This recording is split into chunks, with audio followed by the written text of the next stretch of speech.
இப்போ நம்மளை பற்றி நம்ம தெரிஞ்சுக்கிட்டோம், மித்தவங்களை பற்றியும் நமக்கு தெரியுது. அப்புறம் எதுவாக இருந்தாலும் நம்ம பேச முடியும். தப்போ ரைட்டோ நம்ம பேசும்போது அடுத்தவங்களோட கருத்துக்களையும் நம்ம கேட்க முடியுது.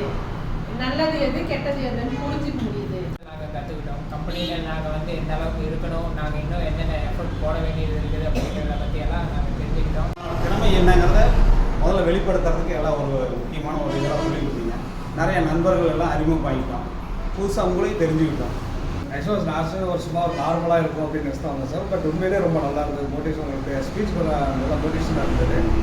கம்பெனிக்காக அதிகம் நம்ம என்ன பண்ணணும் அப்படிங்கிற விஷயம் பேசிக்க ரொம்ப திறமையை பற்றி சொல்லி சார் நல்லா லீடர் வந்ததுக்கப்புறம் திறமை நம்ம இன்னும் வேலை செய்யறது இன்னும் இன்ட்ரெஸ்ட்டாக இருக்கணும். அது எனர்ஜி ஏற்றிருக்கீங்க. குட். நம்மளை பற்றியே நம்மளை தெரிஞ்சுக்க சான்ஸ் கிடைச்சிருக்கு. ஸோ எல்லாரும் பற்றி தெரிஞ்சுக்கிட்டோம், நம்மளை பற்றி தெரிஞ்சுக்கிட்டோம், இது ஒர்க் எப்படி பண்ணணும் ஓகே. எப்படி இருந்துச்சு? சொன்னதெல்லாம் மோட்டிவேஷனாக இருந்துச்சு. ப்ரோக்ராம் வந்து ரொம்ப நாளாக வைக்கணும்னு ட்ரை பண்ணிட்டு இருந்தேன். எனக்கு ஒரு சான்ஸ் கொடுத்த வேலுக்கு தேங்க்ஸ் ஃபஸ்ட்டு. அதே மாதிரி நிறைய எங்கள் ஆளுங்க புரிஞ்சுக்கிட்டாங்க. எனக்கு தெரிஞ்சு 0ல் இருந்தவங்க ஒரு 50% வந்துட்டாங்க.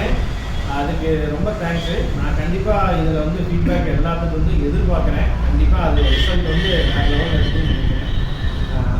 நீ வந்து அடுத்த இது நம்ம கண்டிப்பாக வைப்போம்.